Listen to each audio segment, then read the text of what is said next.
మీలో ఇది ఎంతమంది ఎక్స్‌పీరియన్స్ చేసిర్రో కింద చెప్పండి. యాక్చువల్‌గా స్కానింగ్‌కి వెళ్ళినామా మేము.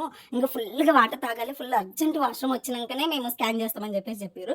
మావోడైతే నిమిషం కూడా గ్యాప్ ఇయ్యకుండా తాగు, తాగు, తాగు అని తాపుతూనే ఉన్నాడు. అంతకుముందు మాకు తెలీదు. తెలిస్తే ఇంట్లో నుంచే ఫుల్‌గా వాటర్ తాగేసి ఎళ్ళేదాన్ని. బట్ నేను మళ్ళీ హాస్పిటల్‌లో ఎందుకులే అని చెప్పేసి ఇంట్లోనే వాష్‌రూమ్ ఎళ్ళేసి ఎళ్ళిపోయానన్నట్టు. సో, ఇంక నాకు ఊరికే వచ్చి వచ్చి అడుగుతున్నారు వాష్‌రూమ్ అర్జెంట్ ఉందా లేదా? అర్జెంట్ ఉందా లేదా? అని చెప్పేసి. నాకు వాష్‌రూమ్ అయితే రావట్లేదు కానీ వామిటింగ్ వస్తుంది ఆ వాటర్ తాగితే. మీలో ఎంతమంది ఎక్స్‌పీరియన్స్ చేసిర్రు నాకు కింద కామెంట్ చేయండి. ఏం స్కానింగ్ అమ్మో ఏమైంది మళ్ళీ అని అంటారా?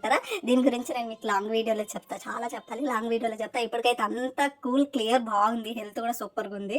ఇంక ఈ స్కానింగ్ గురించి ఏంటి ఏంటని లాంగ్ వీడియోలో చెప్తా. లాంగ్ వీడియోస్ చేయమన్నారు. బడ్జెట్ వీడియో చేయమన్నారు. చేస్తా. ఈ 2, 3 డేస్ ఎందుకు చేయలేదంటే ఈ రిపోర్ట్స్ అవన్నీ తిరిగినాం కదా! వాటి బిజీలో ఉండి వీడియోస్ చేయలేదు. ఒక 1, 2 డేస్ గ్యాప్ తీసుకొని బడ్జెట్ వీడియో అండ్ దీనికి సంబంధించిన లాంగ్ వీడియో కూడా చేస్తా. మీరైతే లైక్, కామెంట్ అస్సలు అంటే అస్సలు మర్చిపోవద్దు. ఇక చెప్పడం మర్చిపోయినా. Welcome back to our channel. కొత్త జంట వీడియో చూస్తున్నప్పుడు లైక్ చేయండి. వీడియో పూర్తిగా చూసాకే కామెంట్ చేయండి. కొత్త వాళ్ళు ఎవరైనా మన ఛానల్‌లోకి వస్తే సబ్స్క్రైబ్ చేయండి.